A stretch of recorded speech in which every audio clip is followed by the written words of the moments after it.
Hello everyone, आज आपण बनवणार आहोत जास्वंदाच्या फुलं आणि पानापासून हेअर ग्रोथ आणि हेअर फॉल रिड्यूस करण्यासाठी तेल. आणि हे तेल कसं बनवायचं आहे हे मी तुम्हाला पुढे सांगणारच आहे. त्यासाठी हा व्हिडिओ तुम्ही पूर्ण बघा. या फुलांचा आणि पानांचा वापर आपण केस धुण्यासाठीही करू शकतो, जेणेकरून आपले केस गळणे थांबतील आणि केस मजबूती होतील. यासाठी आपल्याला इथे जास्वंदाची फुले, मेथी दाणे, नारळाचं तेल, जास्वंदाची पाने आणि कढीपत्ता या सगळ्या घटकांचा वापर आपल्याला इथे करायचा आहे. यापैकी एखादा घटक जर तुमच्याकडे नसेल तर तुम्ही तो स्किप करू शकता. आणि या सगळ्या घटकांचा अर्क आपल्याला तेलामध्ये उतरून घ्यायचा आहे. त्यासाठी इथे मी एक छोटीशी कढई घेतली आहे. माझ्याकडे लोखंडाची कढई नव्हती, तुमच्याकडे असेल तर तुम्ही ती घेऊ शकता, जेणेकरून त्या कढईचा लोह त्यामध्ये मिक्स होईल आणि केसांना ते खूप फायदेशीर ठरेल. इथे मी तेल काढून घेतलेले.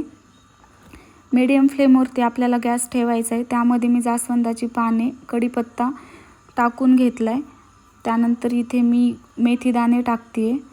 कढीपत्त्याचे फायदे तर तुम्हाला माहीतच आहेत, आपण ते जेवणामध्येही खातो. आणि केसांसाठी म्हटलं तर केस चमकण्यासाठी आणि केसांच्या मुळांना मजबूत करण्यासाठी कढीपत्त्यांचा खूप असा फायदा होतो. मेथी दाण्यानेही केस गळणे कमी होते आणि केसातला कोंडाही कमी होतो. मेथी दाण्यांची पेस्ट आपण केसांना अप्लाय करू शकतो. त्यासाठी आपण मेथी दाणे रात्रभर भिजून ठेवायचे. नेक्स्ट डे आपण ते मिक्सरमध्ये काढून त्यामध्ये थोडंसं कोकोनट ऑइल मिक्स करून केसांवरती ते अप्लाय करू शकतो. नक्की एकदा ट्राय करा, खूप छान असा रिझल्ट आहे. बघा, मी भरपूर सारे फुलं यामध्ये टाकून घेते आहे.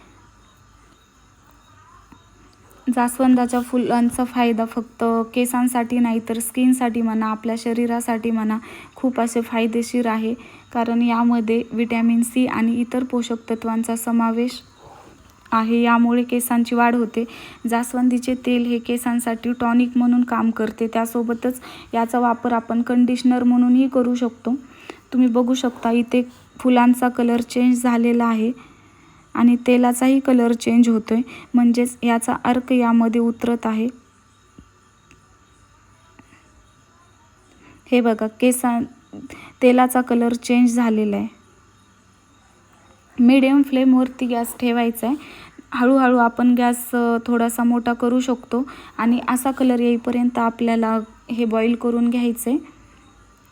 त्यानंतर गॅस बंद करायचा आणि हे थोडंसं मीडियम झाल्यानंतर आपल्याला हे गाळून घ्यायचं आहे. एवढं गरम असताना गाळू नका, नाहीतर ती चाळणी खराब होईल.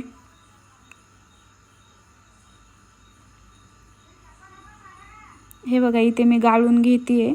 आणि त्यानंतर जे राहिलेले आपले फुले वगैरे आहेत ना, ते आपण एका कपड्यामध्ये घेऊन त्यातलं तेल आपण काढू शकतो. तुम्ही नक्की एकदा हे तेल ट्राय करा, खरंच खूप छान रिझल्ट आहे या तेलाचा.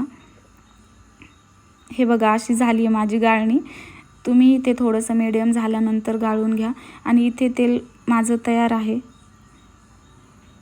छान असं तेल झालेलं होतं आणि याचा खरंच खूप छान रिझल्ट आहे. तुम्ही नक्की एकदा ट्राय करा. व्हिडिओ आवडल्यास सबस्क्राईब आणि लाईक करायचं विसरू नका.